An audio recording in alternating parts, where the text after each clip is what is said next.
I know we got heavy into the music, but I get so fired up about that. Yeah, no, but I've been doing this a long time, and I won't say a name because he's somebody really big and famous, but I've made a list of my favorite albums. Long story short, and someone who I really respect got in touch with me and is talking about making music with me. And the most touching thing about it is being able to talk to him about his experiences and how he creates music. Not that I would steal anything, but it's more how does he climb the mountain? You know, Yeah. and I think it's fascinating. Yeah. No, and the creative process. Yeah. I think is so interesting. Yeah, and like he's saying, him and his band write 3 songs a week. My head would explode if I tried to write 3 songs a week. It's only because I've gotten to a point where I've cherished my music so much because I wrote Bust a Move in 90 minutes. And it's pretty much... You know, I was going to ask you that. If that came quickly or if it was a project. No, it came quickly, no rhyme and dictionary. Yeah, a lot of the hits are that way. Well, and what it was after... It's almost inspired. It was after homework. It was literally, I had 90 minutes with a track to write something before I went to bed. And literally, other than changing the title from Make That Move to Bust a Move, it's literally verbatim what I wrote down. My wife was so excited that I was interviewing you. That's cool. Huge fan. She was a Raiderette, actually. Wonderful. Yeah, that's cool. Yeah, and you know, I think they dance to this stuff. Oh yeah, no, absolutely. So she's like, "You're kidding." I go, "No."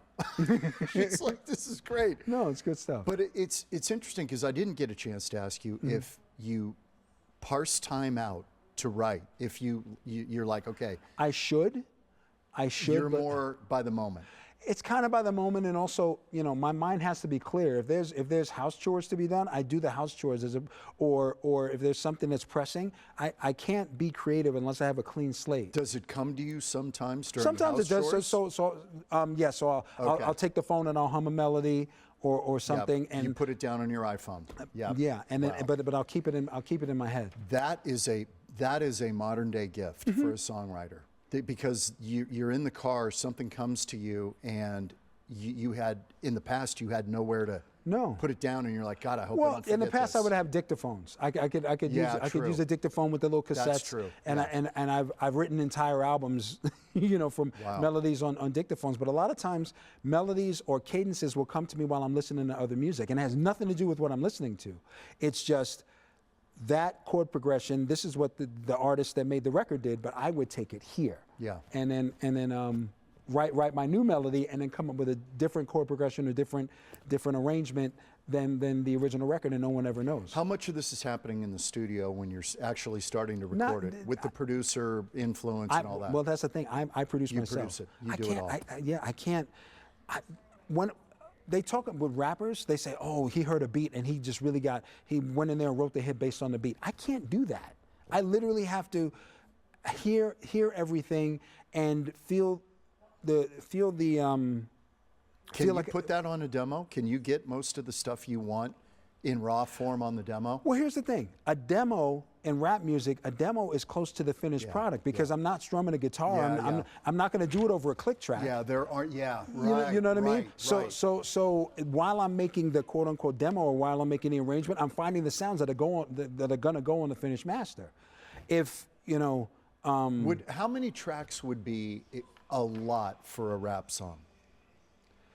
Because in rock, this can go. You know. This can be 36 tracks. I fill up 24 regularly. Okay, that's a lot. That's more than I would have thought. But it's digital. But all right, if my sampler has an output of 8, and I have 8 module tracks, which is 16, so I come out at 24 before vocals.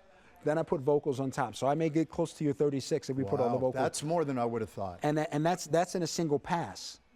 You know, so press play and go. 24 tracks of music, and then whatever the vocals are on top. All MIDI, everything's linked and everything's ready. Everything's linked. And then if I have a string or something, you know, ethereal or whatever, there's something over the top, that I don't have to worry about that syncing up so much. I can insert little pieces. And you're making those decisions. And I'm making those decisions. Jeez, and you are top to bottom, the whole thing. And even like Teresa's parts, the AI parts, I create those in audio, send them up to Toronto, and they use the AI to take the speech and make the character move, and then we get those visuals back to put in the music video.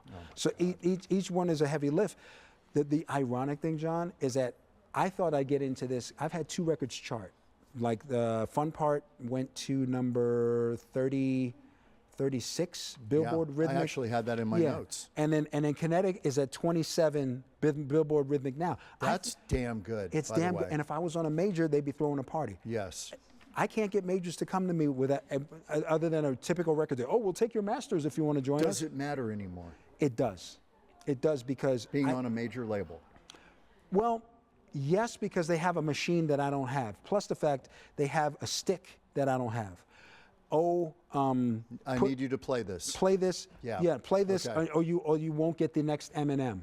Give this a good listen, or you won't get the next 50 Cent. You won't get the next Future. You won't get the next. I have no stick.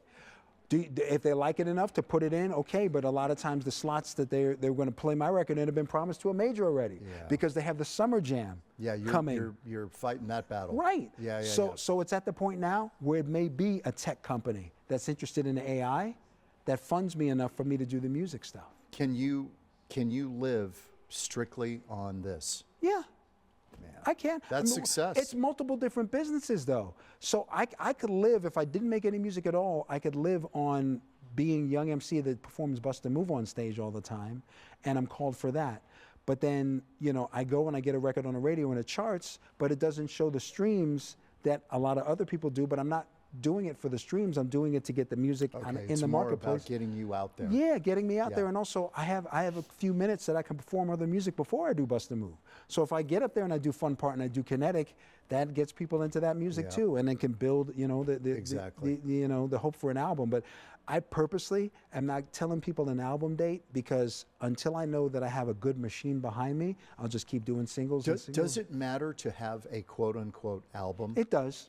It does. In terms of reviews, in terms of people regarding a body of work. And look, if I'm able to chart, 4, 5, 6 singles and I have 12 pieces of music, I should put that out as an album because that's a good story to tell. Yeah. And the problem is that I've been doing this 40 years, so they're not going to say, "Oh, Young MC's only doing singles now." They know I'm going to come up with an album eventually, but I'm not going to have the pressure of saying, "Okay, it's going to be September." It's going to be. That's the good part of no label. Exactly. That's the flip side. Exactly. You can do it at your pace. Because as soon as I give them a date, then they put the pressure on me. Well, let's get this person to produce for you. Let's get this to write for you. We got to get these tracks done. We need a track that. If I'm just continually putting out singles that are successful, then at some point I'll say, okay, I want to put out an album, and this is the single I want to put out right before the album comes out.